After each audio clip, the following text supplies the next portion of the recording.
Welcome again to Disaster 365 radio show, aired on Radio Turks and Caicos 89.1 FM. Hello Turks and Caicos. Thank you for tuning in today, and I'm your host, Alison Gordon, Director at the Department of Disaster Management and Emergencies. Today I have one of our own, Mr. Kevin DeBello, and Mr. DeBello is a Deputy Director and is also the Supervisor for the Hazard Mitigation and GIS Unit. We want to talk about World GIS Day. Welcome, Kevin. Thank you very much, Ms. Gordon, and it's my pleasure to be here. Thank you for having me on the radio show today.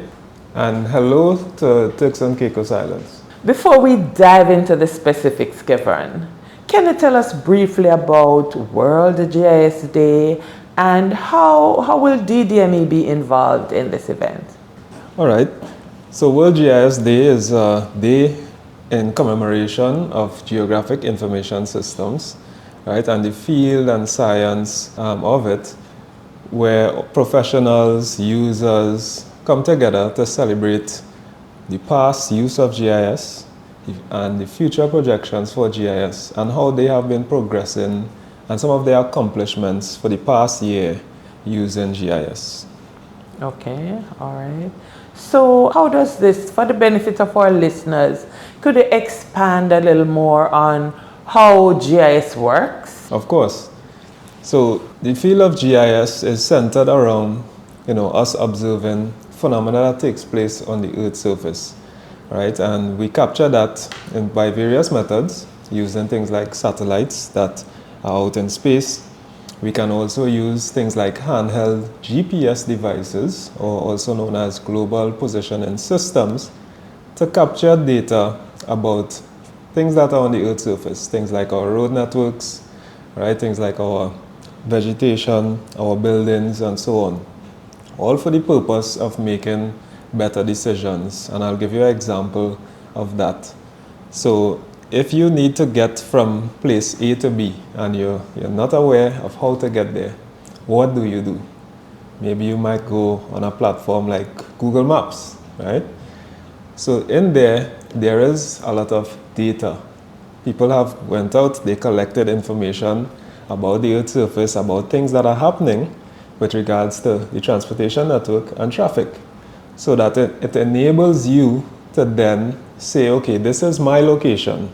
I need to get to point B. It will show you the available roads that you can get there.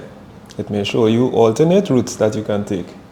It will also show you how long the projected time it will take you because of things like traffic and so on.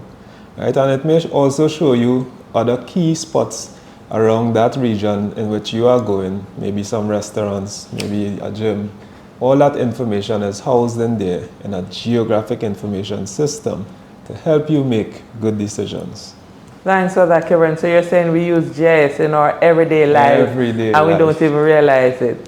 All right, yes. Thank you for that.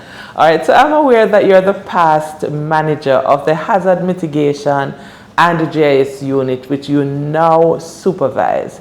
Could you just share with us how GIS is applied within the DDME context, particularly in managing disaster risks and also in our response? Okay, so GIS is a very integral part of what we do here at DDME, and more so within the Hazard Mitigation Unit. Right? I say that because in mitigation, a lot of what we do are dependent on creating maps and analyzing risk. And one of the ways we do that is by going out into the environment, going into the communities, and capturing what are the risks, what are the hazards. And in order to communicate that, both internally for operations and response, and externally for the public safety, we need to portray that in some form, right, for persons to understand. And one of the ways we do that is by creating maps, right? So maps are not one of the only products of a geographic information system, but is one of the main products of a GIS.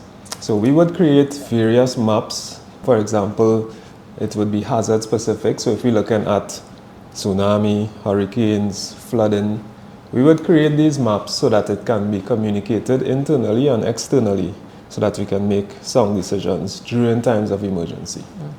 Thank you so much for that, Mr. DeBello. Could you just expand a little or highlight? So you talk about the maps for preparedness and so on. How do we use that information for example, like a recovery process? How do we use that information? Okay, so without getting too technical, so let's say, for instance, we have a threat. Well, we are accustomed here with storms, so let me use that example. So a storm is impending. From the disaster management perspective, we are able to track that system, right, from days out when it's formed and so on. And we're not only able to track it, but to create maps so that we can show the public where the storm is at, how far it is away from the islands, what are some of the expected impacts and so on. And as that storm approaches, the messaging becomes more frequent so persons can take the necessary steps to prepare. After impact, we are then able to assess the damages that take place because that information is very critical to be able to get back into the operations center for decision makers to make quick and efficient decisions about the damages that have taken place. So one of the tools that we use, yes, it is GIS. We do use GIS for our damage assessment process.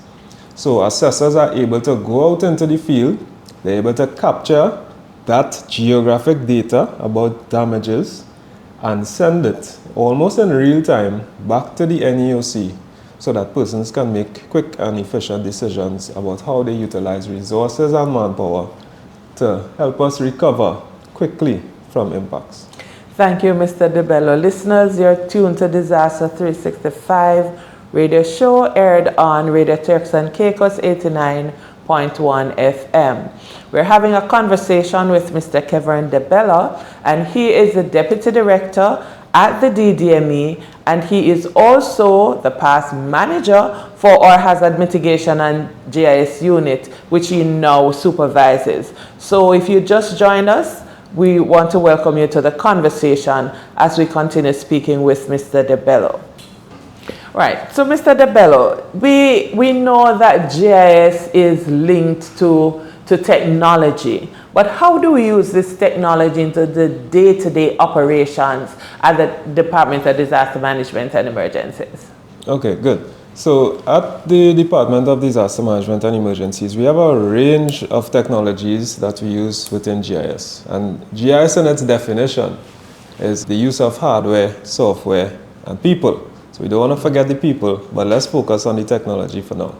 So on the technology side, we have a lot of different hardware. For example, we have installed in various places across the Turks and Caicos Islands weather stations or automatic weather stations. So those weather stations are capable of collecting various aspects of the climate and of weather.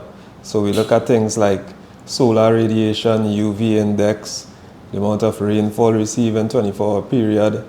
We have temperature, humidity, and so on.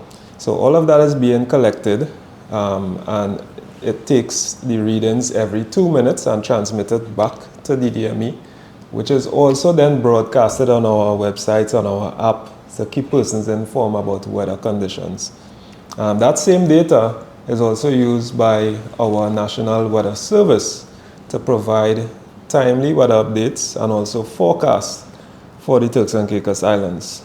And beyond that, the data is also forms part of a global network where organizations like NOAA also use the data. If you're familiar with apps like Windy, they also draw data from those weather stations. So it doesn't just stop here in Turks and Caicos, it goes way beyond. So that's just weather stations. Within DDME, we have specific software that we use on our computers in order to capture that data and then perform some sort of analysis or processes to it in order to produce the maps that you would see, the end products, right? So we also have that end of the technology. Thank you, Mr. DeBello. And listeners, I must say to you and just to assure you that we have competence and expertise here, and Mr. DeBello is one such person. Trust me, he is very, very, very good at what he does, and we appreciate the work that you do for the Turks and Caicos Islands, Mr. DeBello. We really want to thank you. So you mentioned that you have weather stations. Just for the benefit of our listeners, what are the islands that we have these weather stations? Okay, so we have weather station on all inhabited islands and including some private islands. So that would be Provo, Grand Turk, North Caicos, Middle Caicos, South Caicos, South Key. Did I mention Grand Turk? Yes. I think I did. Yeah. But in case I forgot, Grand Turk. We also have weather stations on Ambergris Key and Parrot Key. Great, great, great. So it's not just the private islands do benefit. Yes, thank you for that. We want to paint a total picture of the islands, and we may expand in the future to not just weather stations, but we're also looking at things like storm surge sensors that can detect rises in sea level, whether it be with hurricane or otherwise. So we'll be able to get that type of information about various surges and the levels that may occur in various parts of the Turks and Caicos Islands, and things like lightning detectors, which are already installed in some of the islands. Great. Providenciales, we had to go to Grand Turk. We also have in South Caicos and North Caicos. So these are installed at some of the main sporting facilities. Right. So if there is any threat of thunderstorms, which can bring lightning, persons would hear an audible sound. So it is by nature an early warning system. So persons can move to safety even before that storm approaches. As you would know, lightning is able to strike even before that thunderstorm is directly overhead. Right. Thank you so much, Mr. DeBello. I really think we need to bring you back to look at, just to educate our public on some of these, early warnings that we have out there. And I know we are in discussions to have a more robust, early warning system to include our earthquake sensors and so on. But we really want to thank you and thank the team for the work that they're doing. So we started with GIS Day, and I just want to go back. We want to end where we started, because when is GIS Day, and what are some of the things that DDME has been involved with in preparation for GIS Day? Okay, so GIS Day is something that DDME is always excited about. It's something that I am always excited about and passionate about. So for the past few years, we have been celebrating in different ways GIS Day. This year, GIS Day will be on November 20th. However, on November 21st, we will be having a symposium-style event here in the Turks and Caicos Islands at the Beaches Resort, where we will be inviting some of our participants that we have been engaging, which is mainly the students of the high schools, to be part of that celebration. There's a lot in store. Those students are currently engaged in a 3D model design project. So they will be presenting their models on GIS Day to give you a little bit more on what those models are about. They are basically a desktop physical 3D model. So they have to actually, engage their creativity and arts and craft in creating a portion of a community, or it can be their school or their island, to show or represent the island in its true form on a desktop model, and also represent some mitigation strategy, whether it be for flooding or sea level rise, you name it. It's up to their choice to choose a specific hazard and show some type of mitigation on that model and present it for all the participants on GIS Day. We're also excited to hear from some of the other departments how they have been using GIS, and they will make their presentations as well. Definitely our main partners would be Survey and Mapping Department, and we're also excited to see from DECR and people like planning and so on. So there's a lot in store. We have a guest speaker from Place Foundation. Maybe you haven't heard of Place before, but they are a non-profit organization. Their mandate is to enable developing countries to sort of tap into the advanced technologies and some of the high resolution images and so on, to create those nice fancy maps that we see, and even 3D maps as well. within their countries. And they were here recently. They enabled us to capture some high resolution images of all islands. And we also have 360 data, or street view data. So they would drive through the streets with their cameras on the vehicle and capture 360 images of almost all the islands in Turks and Caicos, which becomes really critical in planning and so on. So we have all that in store for GIS Day and more. Listeners, I'm sorry we are not on video, but I wish you were in studio to see the glow on Mr. DeBello's face when we talk about GIS. It's his passion. So I hope in the voice you can get some of that. But he's really excited about it. And so Mr. DeBello, for the benefit of our listeners, I just wanted to repeat the date and venue for our GIS Day activity. Right, so GIS Day 2024 will be held on November 21st. The venue is at the Beaches Resort, and we are looking to start at 10 a.m. sharp. Thank you so much, Mr. DeBello. Thank you so very much. I have to bring you back. The conversation, we are conscious of the time. I have to bring you back for a part 2 of this discussion. And so we want to give you the opportunity, any final comments you want to make as we seek to wrap this show.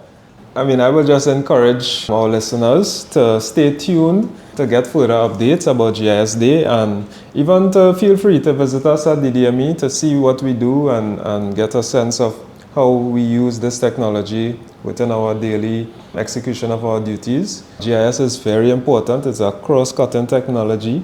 It's not only used in disaster management, it's used across various fields. So if you are interested in becoming more involved with GIS, please, especially for the younger ones who are in schools, look out for us. We are also trying to incorporate GIS within our Disaster Risk Reduction Clubs in Schools initiative. So look out for us, get involved, right? I would say that you may not know you like something or have a passion for something unless you try it. All right, so when the opportunity comes around, please be a part. Thank you so much, Mr. DeBello. And we look forward to the part 2 of our discussion, because I know we have a lot. And I know you invited the persons to visit us. And so for the public, just so you know, we are at our new location, Caribbean Place of Leeward Highway. So we look forward to seeing you. That is the former location where we have the Spence Security Building at Caribbean Place. So that's our new location. Listeners, you have been tuned to Disaster 365 radio show, aired on Radio Turks and Caicos 89.1 FM. My guest was Mr. Kevern DeBello, Deputy Director and Supervisor for the Hazard Mitigation and GIS Unit at the Department of Disaster Management and Emergencies. We look forward to having a part 2 of our discussions with Mr. DeBello. Until then, take care and stay safe.